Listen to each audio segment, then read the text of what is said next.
His chest burned as he struggled to free himself, but the river's grip was relentless. Darkness closed in, and his last thought was of the sunlit world above as he blacked out. That was when a young mermaid named Nyala saw the tragedy that was about to happen and decided to intervene. She reached for Tegan and carried him back to the surface. In a small African village sitting beside a winding river, life was simple and serene. The river was the lifeblood of the village, providing water for farming, fish for food, and a place for the children to play and dream. Its soft murmur lulled the villagers to sleep at night and greeted them every morning. It was as much a part of their lives as the sun and the stars. Among the children of the village was Tiga, a curious and spirited boy who was always drawn to the river. He would spend hours at its banks with his friends, racing along the shore, diving into its cool depths, and challenging each other to feats of bravery. One fateful afternoon, when the sun was high and the air thick with heat, Tiga and his friends gathered at their favorite swimming spot. The water sparkled under the golden light, inviting them in. They laughed and splashed, the river carrying their joy downstream. "I bet I can dive deeper than any of you," Tiga boasted, puffing his chest. The other boys jeered and egged him on, daring him to prove it. Tiga grinned and took a deep breath before plunging into the water. He dove deep, deeper than he ever had before, chasing the shimmering shafts of sunlight that pierced the surface. But the river held its own mysteries and dangers. As Tiga reached for the bottom, an unseen current caught him, pulling him further into its depths. His chest burned as he struggled to free himself, but the river's grip was relentless. Darkness closed in, and his last thought was of the sunlit world above as he blacked out. That was when a young mermaid named Nyala saw the tragedy that was about to happen and decided to intervene. She reached for Tegan and carried him back to the surface. When Tiga opened his eyes, he was lying on the riverbank downstream, away from where his friends were, coughing and sputtering. The air felt sharp in his lungs, and his limbs were heavy with exhaustion.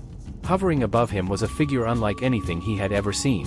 It was a girl, but not entirely. Her hair was a cascade of dark curls that clung to her damp shoulders, and her skin glistened like the river's surface at dusk.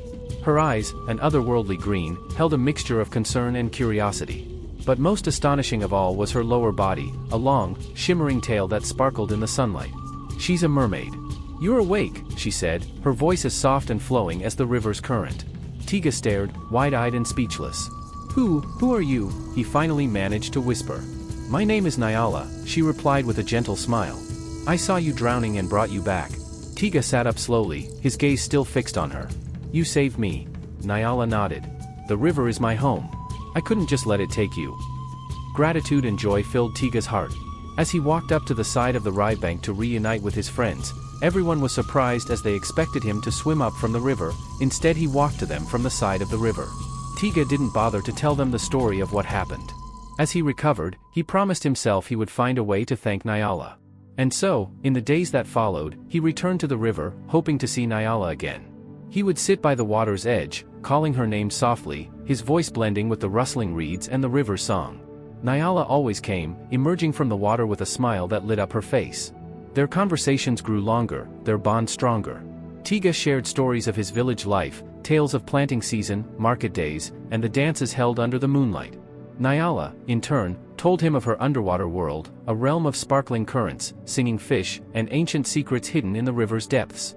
Years passed, and their friendship became a treasured secret. Tiga, now a young man, often found solace in Nyala's company. Her beauty was undeniable, and her voice, filled with wisdom and wonder, always left him enchanted.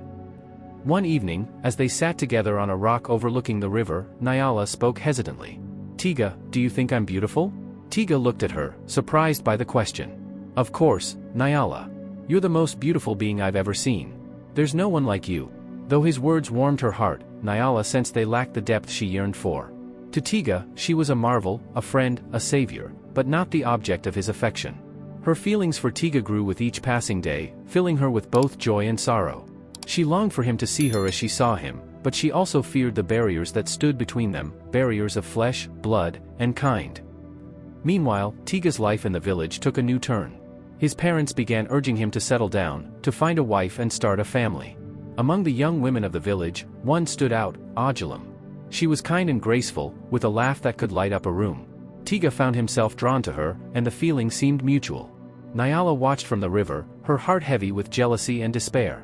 The thought of Tiga sharing his life with someone else, someone who could never understand the bond they shared, was unbearable. One evening, as Tiga sat by the river to share his growing affection for Ajalam, Nyala struggled to mask her pain. She sounds lovely, Nyala said, forcing a smile. She is lovely, Tiga replied, his face glowing with happiness. I think I could love her, Nyala. Truly love her. Nyala's smile faltered, and for the first time, she felt the stirrings of a darker emotion. Fueled by heartbreak, Nyala began to interfere. She used her mystical powers to disrupt Tiga's courtship with Ajalam. Strange illnesses befell the young woman, and misunderstandings erupted between her and Tiga.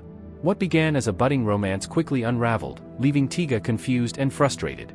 This pattern repeated with other women Tiga tried to court. Each time, inexplicable misfortunes drove them away. Slowly, Tiga began to suspect that these events were not mere coincidences. He visited the village seer who revealed to him that his entanglement with a marine being is the cause of his problem. One evening, Tiga confronted Nyala. He stood by the river, his voice firm and resolute. Nyala, come out.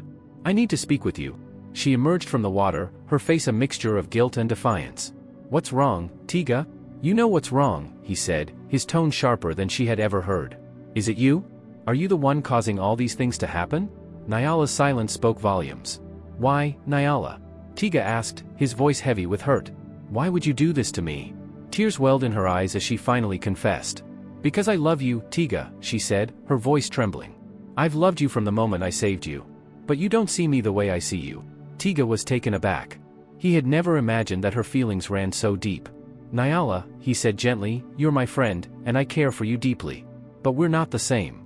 We can't be together in that way. Her sorrow quickly turned to anger. I gave you life, Tiga, she said, her voice rising. Without me, you wouldn't be here. Don't you think I deserve your love in return? You deserve love, Tiga replied, his voice steady but kind. But not from someone who can't give it the way you want. I'll always be grateful to you, Nyala. But I can't live my life in fear of losing it again because of you. Nyala's anger subsided, replaced by a deep, aching sorrow. After a long silence, she nodded. You're right, she said softly. I've been selfish. I only wanted to keep you close, but I see now that I've been hurting you. Tiga reached out, his hand brushing hers. You'll always be my friend, Nyala.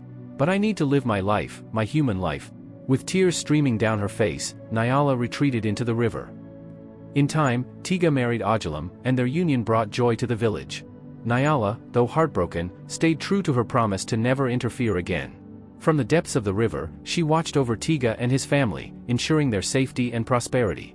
And though their friendship was never the same, Tiga often felt her presence near the river, a soft ripple in the water, a fleeting shadow beneath the surface.